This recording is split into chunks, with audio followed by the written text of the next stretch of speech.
My name is Avery Carter. I am 22 years old and I live in Portsmouth, New Hampshire.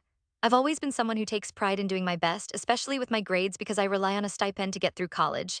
I am on a very difficult dual degree program which demands hard work and high marks. Being estranged from my family and disabled makes this scholarship even more important. If I fail, I lose my money, and that would mean I can't afford to stay in school. My grades are my only chance at a future. This semester's final was a group project, which I knew from the start was going to be a nightmare. It consisted of writing an essay about a complicated topic relevant to my field, creating a scientific poster, giving a 30-minute presentation, and then taking a quiz about everything. We had 6 weeks to complete it, which seemed like a lot at first, but it was enough time for chaos to unfold.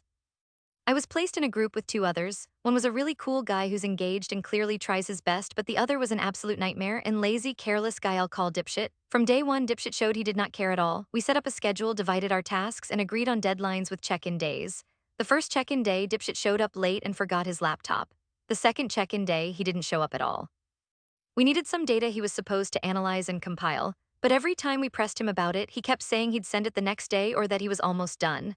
Then he finally admitted he hadn't done anything at all, and he told us he wasn't going to do it because he didn't care. He looked straight at us and said he didn't care if he failed because you can fail 3 finals and still pass. I tried explaining that it wasn't just his grade, it was a shared grade, and if he failed, I could lose my stipend and my ability to continue studying. His answer? Well, it's not my problem that you're broke. That was the moment I knew I had to do something. If I let this slide, I'd be the one failing, losing everything I worked for. So I sat down with my friend, the cool guy, and we devised a plan. We kept our scheduled check-in days but stopped reminding Dipshit, who always forgot and never checked our messages or the shared files. We did all the work ourselves. We created a professional poster, researched my part, and wrote the essay half of it while Dipshit did nothing. We worked on our presentation, rehearsed it, and knew exactly what we were going to say. We even went to our professor with proof that Dipshit refused to work and often didn't show up for meetings. The professor told us to document everything and would grade each of us separately, just in case Dipshit tried to cheat or claim he did work. Now, the night before the presentation, Dipshit finally texted the group chat asking what he was supposed to say during his part. I simply replied, as agreed before the project, everyone explains what they wrote in the essay. That sent him into panic mode. He started asking what he was supposed to say because he only wrote half a page of data, which was full of mistakes, and he had no access to anything since he never brought his laptop. I told him he had plenty of time to prepare, but he chose not to, and now he was on his own. The day of the presentation arrived. I went first because our topics were divided, and I introduced our project, explained my research, and set up the other two guys to speak.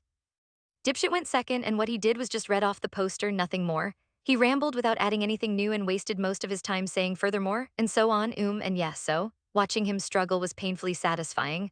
Our cool friend went last, but because Dipshit droned on and messed up the flow, his part felt disjointed. During the Q&A, I confidently answered almost everything, especially the tough questions. When Dipshit answered, he kept saying, that's part of the research, even when it was. He had no idea what he was talking about, and it only made me look better. We don't know our final grades yet, but I am pretty sure I'll get a good passing mark, while Dipshit probably failed to meet the minimum requirements. Watching him fumble was a kind of victory. I felt a rush of relief and a sense that I had finally stood up for myself. In the end, I got to keep my grades and, most importantly, my future.